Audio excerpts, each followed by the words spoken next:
warahmatullahi wabarakatuh. Jumpa kembali kita dalam pembelajaran KMMI Agribisnis Hidroponik bagi entrepreneur budidaya dan pemasaran digital. Nah, di sini hari ini kita sudah sampai di salah satu tempat penanaman hidroponik yang ada di Kota Banda Aceh ya. Salah satunya di sini kita bisa melihat bahwa ini merupakan suatu lahan makasipan, di mana di sini lahan hidroponiknya yang sudah terbuat dengan baik ya, ada dinding paranetnya yang bisa melindungi tanaman dari serangan hama dan penyakit. Pada kesempatan ini kita akan mempelajari tentang teknik pengendalian hama dan penyakit yang ada pada budidaya hidroponik. Nah, dalam budidaya hidroponik itu ada beberapa fasilitas yang digunakan. Ada yang terbuka dan juga ada yang tertutup tempatnya. Nah, hari kali ini kita akan coba melihat salah satu tempat di hidroponik yang tertutup seperti ini. Nah, kita akan coba lihat ke dalam bagaimana kondisi tanaman yang dipelihara pada kondisi yang tertutup seperti ini terhadap gangguan hama dan penyakit yang mungkin menyerang tanaman tersebut. Baik adik-adik semua, kita bisa melihat bahwa beginilah fasilitas sebuah tempat budidaya hidroponik yang mempunyai ruang yang tertutup seperti ini ya. Ada kasa seperti ini.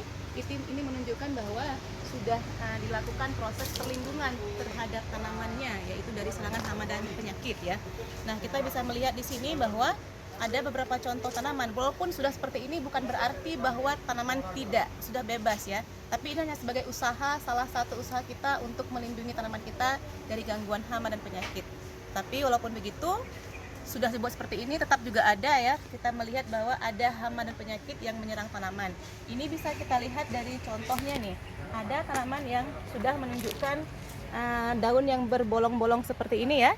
Ini menunjukkan bahwa dia ini ada juga hamanya. Jadi dengan kata lain bahwa ini hanya sebagai salah satu upaya kita untuk mengurangi ya. Kalau terbuka mungkin lebih besar lagi serangan hama yang menyerang tanaman, mungkin ada belalang nanti yang bisa memakan hampir seluruhnya. Jadi walaupun kita sudah berusaha seperti ini, masih tetap saja ada yang terjadi seperti ini, walaupun jumlahnya mungkin tidak terlalu besar. Dan kita juga bisa melakukan teknik pengendalian lain selain dengan menggunakan kasa net seperti ini. Masih ada teknik lain yang bisa kita gunakan untuk mengendalikan serangan-serangan seperti ini. Baik adik-adik semua, kita hari ini ingin melihat nih salah satu mungkin hama yang menyerang tanaman hidroponik kita yang dengan sistem tertutup ya. Ini kita bisa lihat salah satu contohnya nih. Ada kutu hitam di sini yang kalau kita lihat lagi jalan-jalan nih ya. Gak apa-apa, kita lihat saja. Ini dia salah satunya. Nah, kutu ini merupakan salah satu hama yang memakan daun ya. Karena dia kecil, makanannya juga kecil, lubang-lubang yang terbentuk. Tapi kalau jumlahnya banyak, kalau tidak kita kendalikan mungkin bisa banyak ya, sehingga bisa menurunkan nilai produksi dari tanaman yang sedang kita tanam. Nah, selain kutu hitam, di sini juga ada kutu putih ya, tapi sudah tidak terlalu terlihat, jadi nggak bisa kita lihat langsung ya. Sebenarnya ada juga serangan kutu putih. Nah, kalau kita lihat seperti ini, tapi kalau di kondisi yang tidak tertutup seperti ini, serangan hamanya itu lebih besar. Ada hama belalang ya, ada ulat ya yang lebih besar. Nah, untuk serangan penyakit ya, saya rasa di sini tidak ada, karena kan namanya hidroponik, dia sudah jauh dari tanah, karena penyakit itu paling banyak diserang tanaman itu ketika kontak langsung antara tanaman dengan tanah itu terlalu dekat. Tapi untuk sistem hidroponik itu tidak, agak aman sedikit. Yang cuma yang ingin kita kendalikan adalah hamanya saja.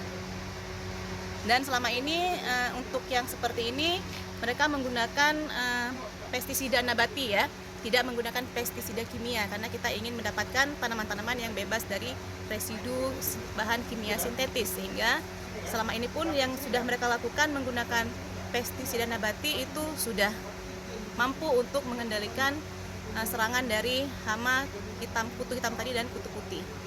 Adik-adik semua, dalam teknik pengendalian hama dan penyakit sebenarnya masih banyak faktor lain ya, hal lain yang bisa kita kerjakan sebelum pada tahap pengendalian. Nah, yang pertama itu kita ada namanya tindakan preventif ya, menjaga di sini sudah dilakukan oleh teknik budidaya di sini ya. Mereka sudah menggunakan kasa ya, sudah lahannya sudah bersih ya, tidak ada lagi yang bisa menimbulkan penyakit bagi tanaman. Nah, tapi tetap ada serangan juga ya, namanya juga usaha ya, ada serangan juga.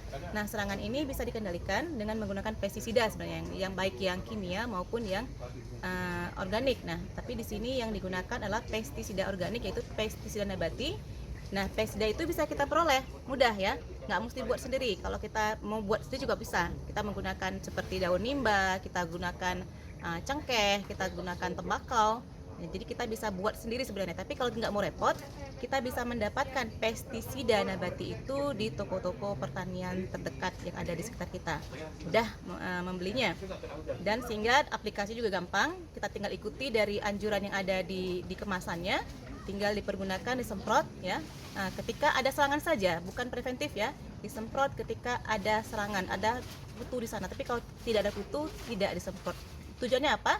Supaya tidak ada residu, walaupun nabati tetap juga kita harus menghemat ya. Kalau memang tidak ada kutunya, tidak perlu disemprot. Nah, itu tadi penjelasannya untuk teknik pengendalian hama dan penyakit pada teknik budidaya hidroponik yang tertutup seperti ini ya.